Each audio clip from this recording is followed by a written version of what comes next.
We're in the midst of this major change, a shift as great as the shift from the agricultural revolution to the industrial revolution.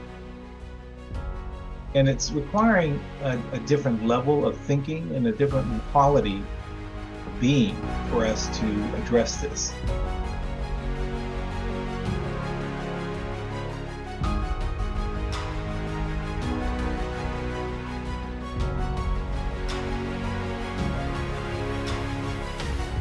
My favorite teaching cartoonist is Gary Larson on The Far Side, right? So some of you, I'm sure, have seen this by now, where the two pilots are looking out their cockpit and saying, "Say, what's a mountain goat doing way up here in a cloud bank?" We cannot continue to cruise as if things are the way we expect them to be, and then try to fit, right, that externality into our worldview, because we're going to be up for a rude awakening. And that we need to really be understanding of the kind of leadership that may be required at different phases or different generations, as I ended up referring to it. So I hope this framing will be helpful to you at different levels, because you can think of it from an individual perspective, you can think of it from an organizational perspective, or you can think of it even from a national perspective. In fact, my insight to this came from my many years, going on 30 years now, working with Singapore and primarily the Singapore government, where I recognized this generational challenge arising as they were headed to their third generation of leadership. So then I also want to share a little humorous reading that I think highlights our potential situation here, right? So this is about a group of church ladies, all in their mid to late 80s, who often went on various outings together. And normally they were driven around by one of the ladies' daughters. But on this day, she was not available. So one of the ladies, Edna, offered to drive. So as the ladies chatted with each other on their drive, they noticed that Edna had just run through a stop sign without even slowing down. The other ladies looked at each other, said nothing about it, and continued to chat. A short while later, Edna runs another stop sign, and they exchange glances again. And one of them politely asks, "Now, Edna, dear, do you ever plan on stopping for these little old stop signs?" To which Edna replies, "Oh, shoot, am I driving?" I don't know about you, but I can relate to that, where I get so used to being a passenger, right, that I forget to pay better attention when I'm a driver. And so I believe I've seen this in leaders, where they're like Edna, right? They are and should be in the driver's seat. They should be in a different position, a different kind of leader, but they are so used to in that comfortable passenger mode, right? Being just carried along. Or those two pilots, right? Cruising at the altitude that they think they were. And then when they get a bit of real data, they try to make sense of it through where they thought they are rather than where the future is. So this is the insight that came to me when the DPM at the time, who was the current Prime Minister, Lee Hsien-loong, was pleading with the young Singaporeans to please not give up and just leave. So if you are unsatisfied, then stay, fight, and work to make it better. And he didn't quite use the generational terms, although later they actually did. They, a decade or so later, they began to honor what they call the first generation, the pioneer generation, and for all that they did and for all that they helped create the modern day Singapore success. So that's what got me thinking about this generational way of understanding the leadership challenge. If I were to draw a graph here where the horizontal is time, and think of leadership challenges from this perspective of the 1G, 2G, and 3G, and why those three generations is the distinctions that matter, because when you get to the 3G, that's really the setup for being a new kind of 1G. And then there's a subsequent generation, and then another subsequent third generation, right? So what I found is that in the early part of Singapore's success, they went from pretty much nothing, right, to a great deal of success in that first generation. And I would say that first generation can be characterized from a place of inherent or natural wholeness. Because when you're starting out, you are simply trying to make something work and create something out of virtually nothing, right? You become very resourceful and do things, whatever it takes, to get to that level of success, because you are this generation that are the true pioneer leaders. And it requires a certain set of skills and capabilities and leadership qualities to do that, and certain things to accomplish, right? To build that success in the first generation. But then when you get to a certain level of success, you can't continue to operate in that mode. And I remember in those times, this was in the late 90s, so about the 2000s, some of you remember the dot-com bubble and these dot-com companies, where in the beginning they were very dismissive of the large companies, right, having their bureaucratic organizations and all the management layers and all of that.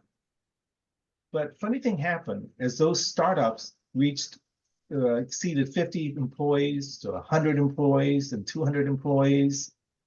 What do they have to do? They went and hired people from the same old big firms that they used to be critical, because you couldn't continue at this way of operating. So they, in order to reach this level of success, you needed, and again, I term here as, to make a distinction, manager leaders. And you know, the difference we talk about, you know, between managing and leading. They're not one superior than the other, but they are different and distinct in the way one is at the forefront versus one is in the back. And so in this second generation of leadership, what you need is a different set of skills and different kind of leadership, right? The ones that know how to actually build systems, policies, structures, infrastructures, who understands that you have to get more and more things done through people and managing them rather than doing it directly, right? So, and that you have to build bureaucracies, organizational structures to do that. And so this is characterized by a period of differentiation. And this is where you see that we can't just everyone do everything. We have to have functions, we have to specialize, we have to create certain processes so that they are done consistently rather than just creating them on the spot, which was exactly what was needed in the first generation. Right? And this is where, when I entered in working with Singapore in 1995, they were at the really the pinnacle of success of the second generation leadership. I think everyone knows the story of going from virtually nothing to the first world level of certainly economic success that it achieved. Now it was at this inflection point of what to do, right? Where do we go from here, and what's going to be the best strategy forward? And that's the dangerous part, because here everything in the system is telling you you are succeeding, so you should continue doing what you're doing, right? Because if you do anything else, chances are you're going to meet with less success than you are already succeeding in right here. So that becomes the dilemma. The leadership imperative. So pioneer leaders, right? Key leadership imperative is survival, urgent buildup of basic capabilities, identify initial leaders. Key accomplishments will be clear structure for basic service capabilities, build on leadership of a few key people. The key leadership quality required is often to be a maverick, courage, and individual initiative, risk-taking, just do it attitude. Then the second generation manager leaders, their key leadership imperative is going to be systematizing, go beyond the basics, efficiency and effectiveness of systems and processes, scale up to mass production. Key accomplishment will be to reinvest in the talent, expand leadership, build systems and infrastructure, adapt technology, differentiate, specialize, etc. And what leadership requires is often that transactional leadership, more systems-oriented, technocratic skills, multi-level organizational navigational skills, political skills, and establishing tangible, measurable results. So then we're left with, and we think about that industrial revolution success, the first generation, second generation, third generation. These are the multiple possible pathways, right, going forward from here. You hope to continue to grow in success, but that's not a given. You could end up stagnating and just going, not getting any better, but not getting any worse. Or you could uncover a slow decline or a rapid collapse. So those are really the four possible modalities for the future, right? There's no other possibility other than those four. And the question is, what leads one to be in one or the other? And that's the third generation leadership challenge, right? When I look at what happens to organizations is, let's take this one. This is often, I think, one of the primary ones, right? Where you end up with this oscillation where you don't go anywhere. You don't grow, but you don't fall apart, but you don't really move anywhere. And the reason here is because you have ended up with another generation of manager leaders. And these manager leaders have seen that their job is to do something and make it better within a fixed boundary of what they already have, right? They say, oh, I know what the system is now, and my job is to make it more efficient, right, more productive. And so I start to manage within fixed boundaries. And what that can lead to, I believe, is stagnation. And the reason is that managing within the fixed boundary could be a good strategy if the external rate of change is no faster than your internal rate of change in the organization. But to the extent that it exceeds you and you stay fixed, this is where it leads to stagnation. I think there are situations where companies have thought that, and what happens, the danger, of course, is the stagnation is the first step, a symptom towards eventual collapse or eventual failure, right? So they first, instead of continuing to grow and innovate, they stagnate and then slowly decline, and then sometimes more rapidly decline. Then what happens is that if you go from a generation of manager leaders who have still rubbed shoulders with the second generation of managers who in turn had worked very closely with the first generation, you see it begin to become further and further removed from the core of the essence of this entity, this organization. So what can happen is that from manager leader, and I'll just draw it, this could be really successive generations. I'm going to draw it all over here, is that this one can then become an operator leader. And an operator leader is one that takes the boundary and fixes it around their unit and says, this is my unit, and my job is to optimize my own unit. And if I do that, I believe I'm contributing to the larger success of the organization. And that could be true if you were indeed a completely standalone unit, but that's rarely the case. So when that happens, what you end up with is fragmentation. Right? So everyone optimizing their part actually contributes to global sub-optimization of the larger system. That's one of the system's axioms. Optimizing parts not just produces suboptimal outcomes for the larger system, it virtually guarantees it. One of the best examples of this, of course, was IBM. In the 1980s, who would have thought the biggest, most powerful computer company in the world would be on the verge of bankruptcy? But when you look into what had happened to IBM up to that point, I would argue that it suffered from fragmentation. There's a great book by the CEO who came and helped turn it around, Lou Gerstner, called Who Says Elephants Can't Dance? And what's amazing is that he effected the turnaround of that company by coming in alone. Unlike what somebody else would do, right? They say, okay, these are all the bad people. These are the ones that were here that drove it to the ground, so they're out, and bring in his people. He didn't do that.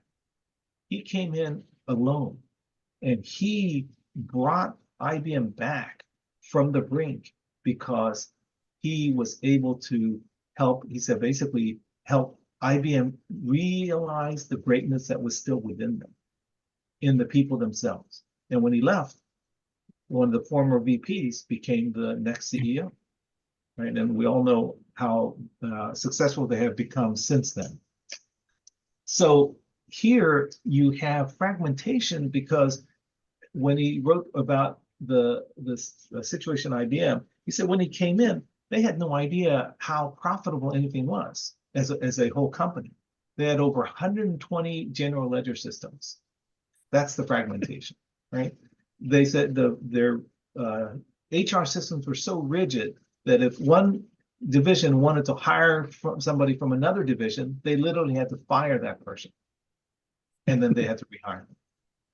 They had, I forget how many, certainly dozens and dozens of people with CIO on their title. Now think about that. Chief Information Officer. If you got like 30, 40 chief information officers, how many different information systems are you going to have? One or many? So they really could have gone and fallen apart, right? But they didn't. And I think a lot of credit goes to Gerstner because when he went and talked to customers, what the customers kept coming back to him saying, please do not break up IBM into tiny parts. Please keep it whole. We do not need another disk manufacturer. We do not need another printer manufacturer. We do not need all these different things that they were going to be chopped up. And all these merger and acquisition firms were just chopping at the bit for the millions of dollars they were going to make. But they said, we need somebody with one enterprise system, the wholeness, which is what the third generation challenge is about, right? So that's the story of coming from the brink and succeeding. But the third and unfortunate possibility is this last one. And it can be a slow migration or it can be a quick one. And this last one is the parasite leader. When I first started using that term, people were very squeamish, like, oh, do you have to use that word? But I said, you know what? Parasites are no different than any other animal, right, in the world. They are trying to survive and live. And they happen to pick the particular strategy for doing that, right? Which is what we refer to as parasites. But a parasite in an organization, my definition is this. It's a person who pursues their own individual self-interest above that of the organization that they voluntarily join. Their self-interest above. Now, we all have self-interest. But hopefully we have joined this other organization because they're in a way congruent. And whatever I do, I'm in service of that larger interest first and see how my self-interest fits in.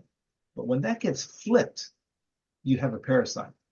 And when that person is at higher and higher levels of the organization, you have a very dangerous situation where the health of that organization is at peril, right? Just imagine a parasitic infection occurring at the highest levels of the functioning of the organization. And so this, to me, is then the definition of what happens is corruption. It's the definition is a person who puts their self-interest above that of the organization that they voluntarily join. And the most striking example I've run across in my years, not personally, although I worked with the company and I could see it at the time, as it was happening. I could also see it in their practices, did not expect it to get as bad as it did, and that is Arthur Andersen, right? The global accounting firm. Some of you may have worked with them in the years past, and some of you may remember them at least. They're long gone now, but it happened very quickly once the rot was discovered, because the rot was at the very top of the organization. It was at the managing partners level of that organization.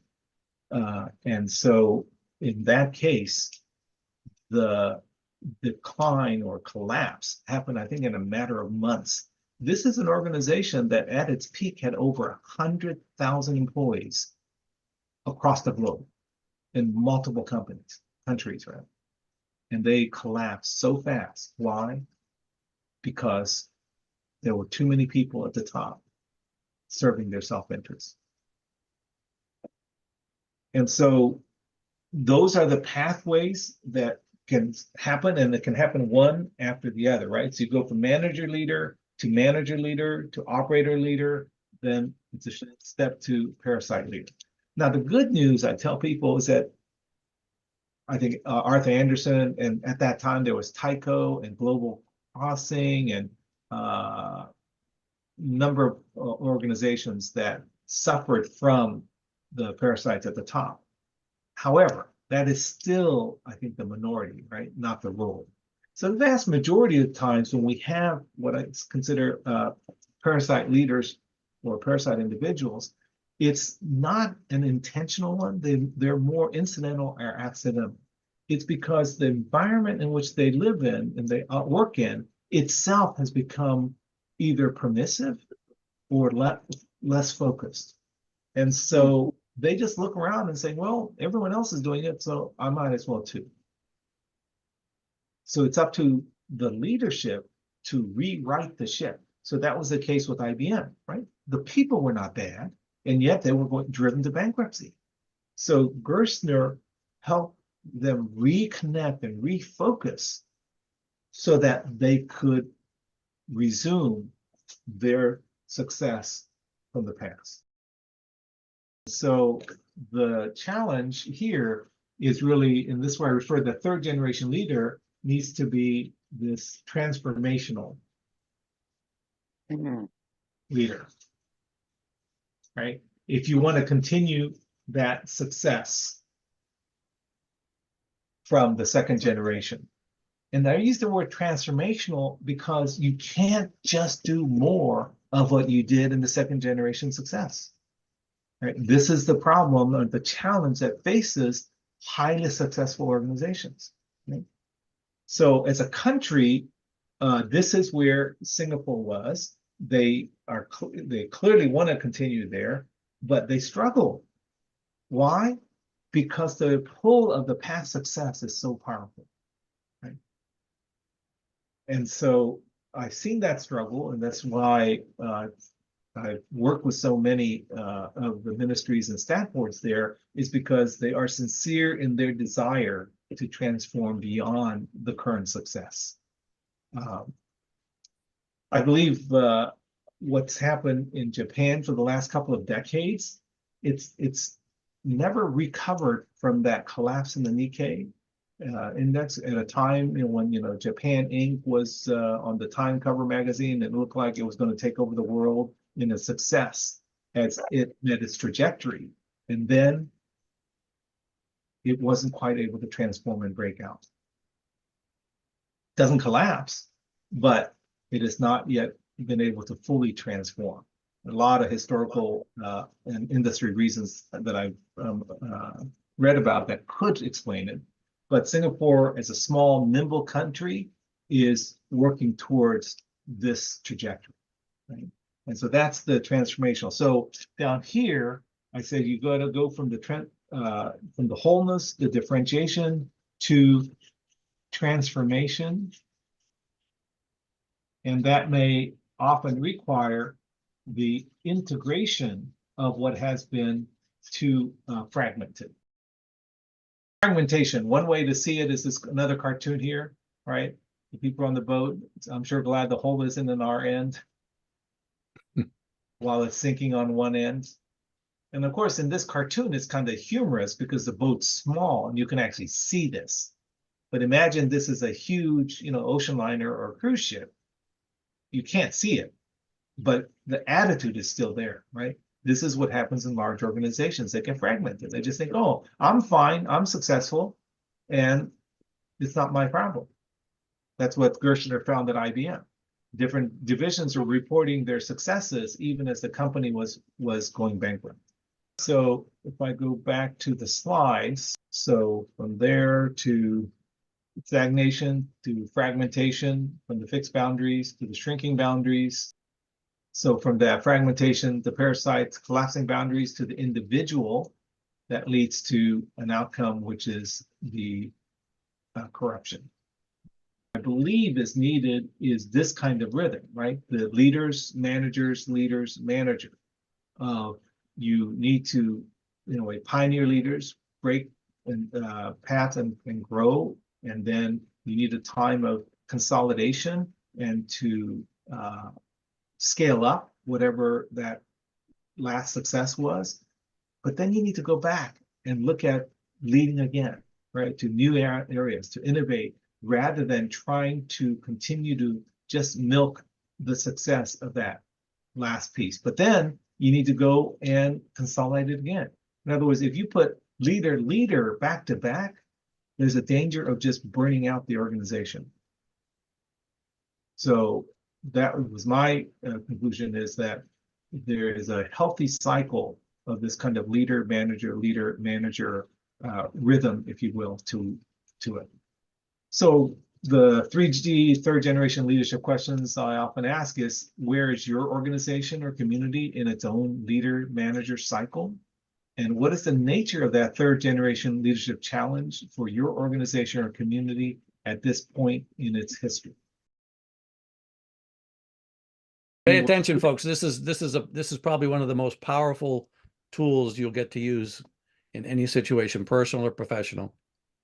Thank you, Stephen. So, and I need to give always proper credit to Robert Fritz, the author of The Path of Least Resistance, for the concept or making the distinction between fundamental choice and primary choice, as he writes about it in Personal Mastery, the discipline of personal mastery, right?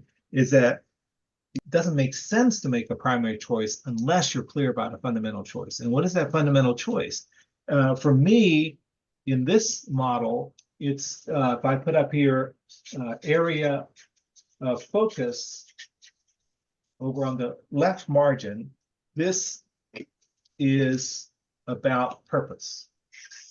What is your purpose in life as an individual? What is your purpose as an organization?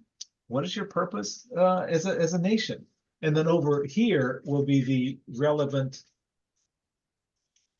questions to ask that goes along with each of these choices. So in the fundamental choice, then the question here, right, in big caps is why? Why do I exist? What am I here on this earth for? Why do we exist as an organization? What is, and so when I work with the NEA, the National Education Association, what I thought was going to be a one-time speech became a 20-year journey, is that they actually were struggling with their own sense of purpose. They were in that kind of stagnating place. And so one of the thought experiments I had them do, I says, okay, let's imagine for a minute, what if NEA disappeared tomorrow? What if it shuttered its doors, but all your members were there and all the dollars were there? What would happen, right? And or someone said, well, some people would cheer, right, celebrate. The states would say, where's the money? We want the money so we can do our work. But eventually they came around to realizing that certain parts of NEA would somehow have to be recreated because it was necessary. And that began to crystallize for them why they existed. What was their purpose that nobody else could quite do unless they were there, right? Which is the same thing that the IBM customers told Lou Gerstner. Your purpose isn't to be just another manufacturer of peripherals. Your purpose is to be the system integrator, the enterprise integrator that we need. That's your purpose, right? So whatever that is, we need to understand our fundamental choice, purpose, and answering the question why. But what Fritz, of course, in his framework didn't talk about is the province below, and that is that fundamental choice of purpose and needs to be grounded in a set of core values, which is why I was thrilled to see this appear in the Built to Last book, right? And the core values is about identity. It really defines who you are as an individual, defines who you are as an organization, because it answers that question of who, because it guides the way in which you see and interact with the world. Because there's many ways, right, to pursue a purpose. You can be ruthless, right, destructive in pursuing this purpose. The core values is going to guide you as an individual and an organization as to how you're doing that as an integral part of the core ideology.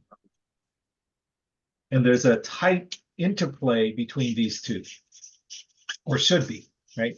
These are not just words on paper. There's a tight interplay between the two. But purpose must precede core values. Very important to make that statement. Purpose precedes core values, meaning it guides the core values. And the clearest example I can give of that is, it's a military organization, but I'll say why the point is clear, is that, of course, if you're Singapore Armed Forces, your purpose is to defend and deter, but if needed, to fight, right? And you're going to send your soldiers to dangerous places. Well, one of their core values was among like professionalism, integrity, and duty to country. One of them was care for soldier. So in teaching one of their classes, people said, well, care for soldiers doesn't make, it says, why? It said, we have that care for soldiers, but why is this there if we're going to be sending them to dangerous places? So the reason it's important to have purpose guide the core values is because if you focused on the core value of care for soldiers, of course, you would start arguing for not sending them to dangerous places, not putting their lives at risk, right? Having their safety be the primary thing, et cetera, et cetera. But that doesn't make sense. If your purpose is to defend and deter, you have to do those things. So then the question is, does the core value of care for soldier become meaningless? Is it really hypocritical? And the answer is, of course, no. In the context of their purpose, care for soldier turns up in a different way, right? Means that if you are going to help them be effective, and caring for them means proper training, proper equipment, right? Proper healthcare, proper attending to the family that they leave behind, et cetera, et cetera. So there is a reason why these need to be together rather than seen as separate.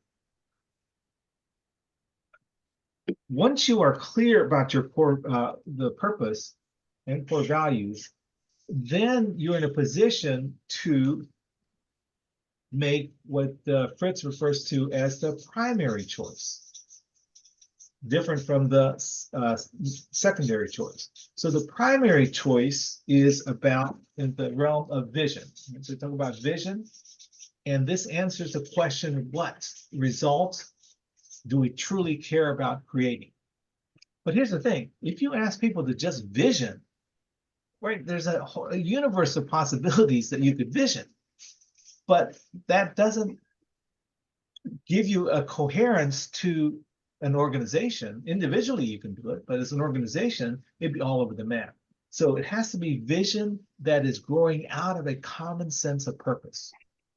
So first clue, if you can't get agreement on vision, it may be a symptom that there is not a shared sense of purpose. And the flip side is, if you don't have a shared sense of purpose, it's probably a fool's errand to try to build shared vision. This is what I have witnessed, is where people try to come in here with the presumption, perhaps, of shared purpose, but you then find out that they're at cross purposes when they start to try to create vision. And then the danger, though, of course, when you can't agree here, do people go down and try to get to the root, or do they go up into something that is called this secondary choice in the realm of strategy? My experience is, and what people tell me, is that they will tend to go up, right, into the secondary choice, which is the realm of strategy.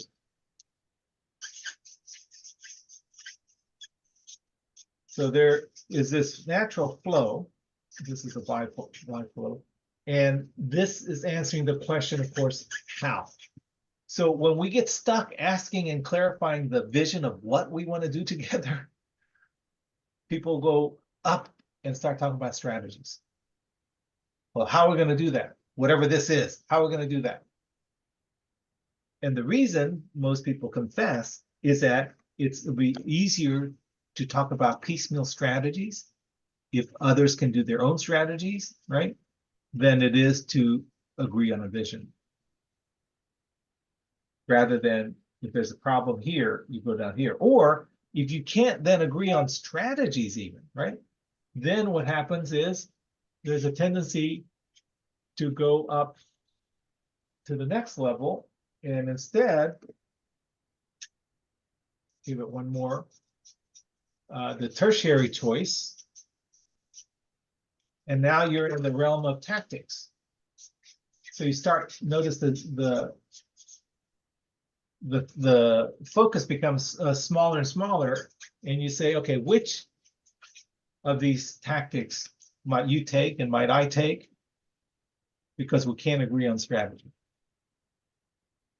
And then when I thought about what are the other choices there left, lump them all into just other choices. There are many other choices, of course, you would need to make. And these would fall into activities, which is a lot of activities that need to be organized in order to make things happen, right? And this is where you would then ask the who, what, when, where, how, why questions. But these are all in lowercase because they're at the smaller level of significance. So what you can, if you look at it from that 1G, 2G, 3G perspective, I think the problem is that originally it emanated from a deep understanding and internalization of the purpose and core values, right, of the organization. Who are we? Why do we exist? And with a clear imperative about the vision of the results that they want to create. And from there, they formulated the strategies, tested them over time, got them working, and then translated the tactics into many activities.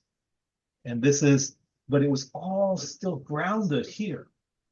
Then you get the second generation, and where this kind of starts to fade away, and people get very focused on their strategies, tactics, and activities. So one of the symptoms, I believe, is that in your own settings, if you find that most of what people talk about is in these levels, and then if you ask a question that points to these deeper levels and people have either no idea or no interest, then you know you're going down that dangerous path. And the solution or the remedy, I believe, is to come back. How do you help people come back and ask those deeper questions? Why? Tell me again, why why are we doing this? What's the purpose of this? And what are things that are so near and dear to us that we would not do if it violated our core values? And so that, to me, is the common remedy to wherever you may find yourself here, right? Is to come back to these levels. So the kind of the bifurcation here is that over time, organizations start to just operate at the strategy, tactics, and activities level.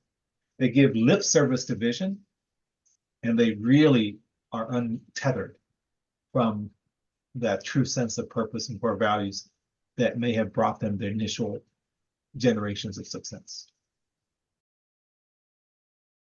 I think in all beginnings, you have to have clarity of the purpose and core values, right? The fundamental choice. And then articulate the vision of the what.